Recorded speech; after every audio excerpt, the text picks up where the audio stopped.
Welcome to Gurukul Mentors. Gurukul Mentors में आपका स्वागत है। हम लोग कोऑर्डिनेट पढ़ रहे हैं और कोऑर्डिनेट एक हम लोग थोड़ा सा रिवाइज कर लें। Coordinate is the based on the graph, ठीक है, X axis and Y axis, X dash and Y dash, negative and positive, 4 quadrants, सारे क्वाड्रेंट्स के वैल्यू अलग अलग साइन के अकॉर्डिंग, ठीक है। हम लोगों ने पढ़ा है, ये 9th का था कोऑर्डिनेट।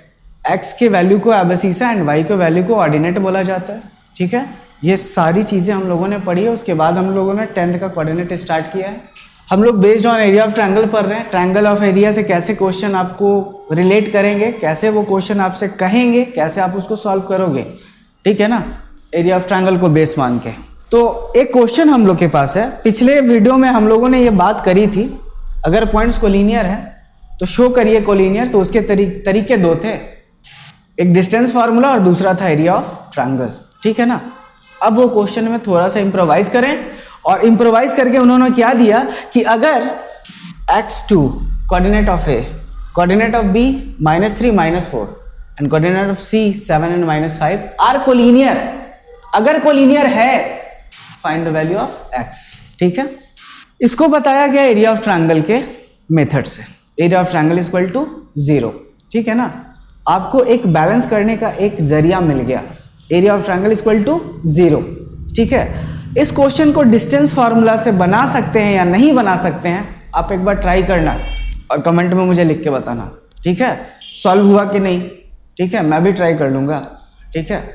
आप कमेंट करके मुझे ये बता देना कि ये डिस्टेंस फार्मूला से बनेगा कि नहीं बनेगा। अब बना के देखना, अपने मन से मत बोल देना, ठीक है। पहले बना के ट्राई करना, फिर आप बताना कि हाँ ये बना या नहीं बना, ठीक है।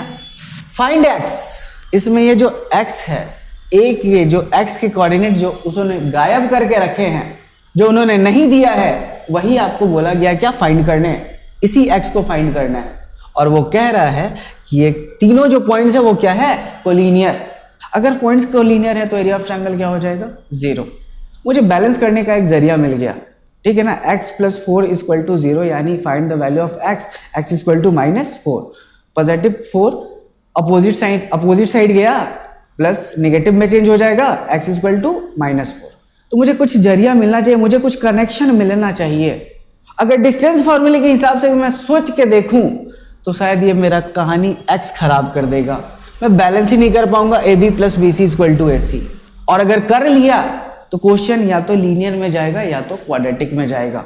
अगर ऐसा हुआ तो आप करके देखना, ठीक है, आप करके देखना, डिस्टेंस फार्मूला यूज करके देखना इसका x का वैल्यू फाइंड करने के लिए। और ये लाइन कह दिया है वो कोलिनियर है, यानी ये प्रॉपर्टी तो जाएगी AB + BC = AC।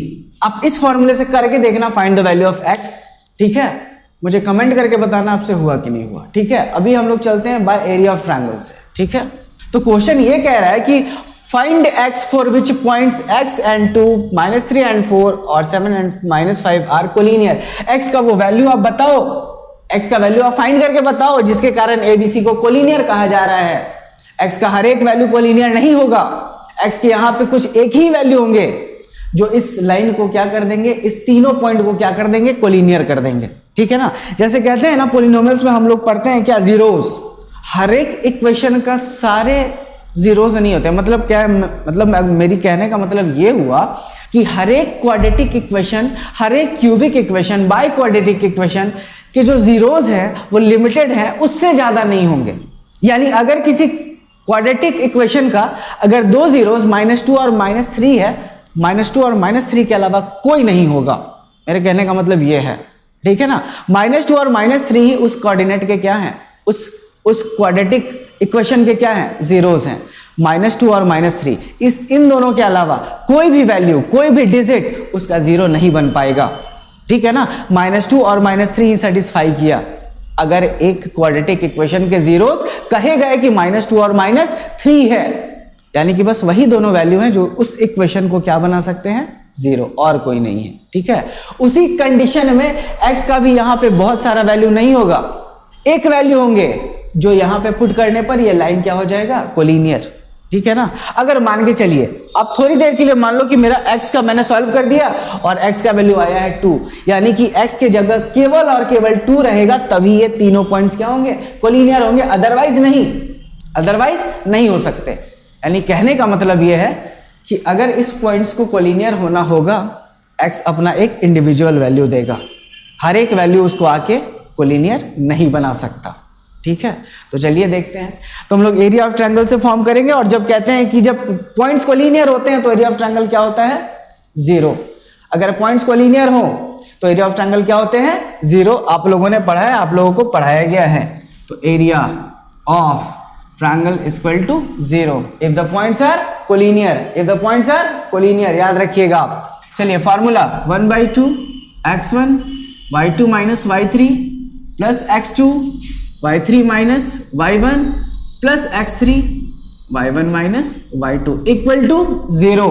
और अगर area of triangle equal to 0 है तो यहाँ 1/2 लिखने का कोई फायदा नहीं है, हम लोगों ने पिछले वीडियो में डिस्कस कर लिया है। ठीक है, अब हम लोग वैल्यू पुट करेंगे, और नॉर्मल सा बात है, यहाँ 6 लोग हैं। यहाँ पे कितने लोग हैं फॉर्मूले में? 6 लोग हैं, x1 x2 x3 y1 y2 y3, जिसमें से मुझे 5 वैल्यू पता है, एक वैल्यू फाइंड करना है, कोई दिक्कत नहीं है। हम लोगों ने पढ़ा है area of triangle 1/2 base into height. अगर एरिया निकालना है तो बेस और हाइट का पता होना जरूरी है। अगर हाइट और एरिया दिया तो वो बेस पूछेगा, और अगर एरिया और बेस दिया तो क्या पूछेगा? हाइट पूछेगा। अब बस क्या करते हो? चेंज करते हो, प्लेस चेंज करते हो, फॉर्मूला चेंज हो जाता है। अगर यही से अगर पूछ दिया जाए कि हाइट का फॉर्मूला बता दो, तो height is equal to 2 area divided by base. ठीक है ना, अगर मुझे हाइट पता करनी हो, एरिया और बेस देकर रखा है तो ठीक है, 2 डिवाइड में है, जाके a के साथ मल्टीप्लाई करके 2a बनाएगा, और h और b एक दूसरे के साथ मल्टीप्लाई में है, b इधर आके क्या कर लेगा? डिवाइड। ठीक है, ये क्वेश्चन हुआ।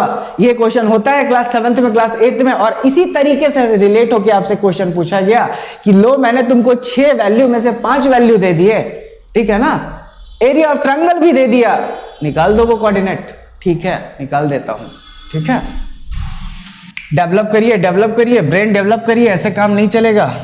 x1 कितना माने हम लोग? माने क्या दिया हुआ है? x, y2 -4, y3 -5 minus minus plus x2 -3, y3 -5, y1 -2, x3 7, y1 2 minus y2 is equal to 0। ठीक है, अब आराम से कैलकुलेशन कर लेते हैं। 5 - 4 is equal to 1, that means x. -5 - 2 -7, -7 into -3 plus 21, 2 plus 4 6, 6 into 7 42 is equal to 0।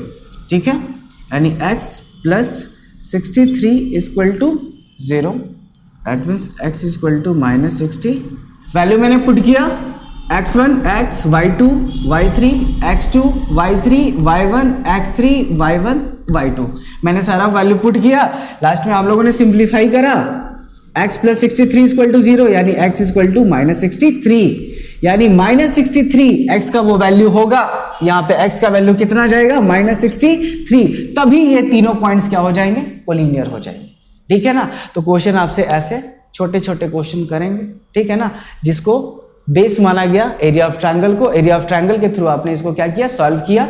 और मैं कह चुका हूं, आप इस क्वेश्चन को आप डिस्टेंस फार्मूला से सॉल्व करने की कोशिश करो, और अगर हो या ना हो, होने और ना होने की बात अलग है। ठीक है ना, आप पहले कोशिश करोगे।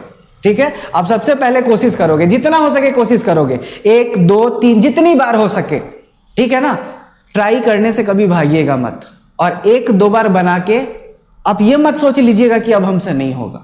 होगा, आप ही करोगे यार, आप ही करोगे, दूसरा कोई नहीं करेगा, आप ही करोगे। ठीक है, बस सोच लेना कि हो जाएगा, कर दोगे आप। ठीक है, बस एक बार आप डिस्टेंस फार्मूला से ट्राई करना, और कमेंट में मुझे जरूर लिखना आपसे हुआ या नहीं हुआ। अगर नहीं हुआ फिर मैं देखता हूं, फिर मैं करूंगा क्या। ठीक है, इसको आप लोग नोट कर लीजिए। Thank you.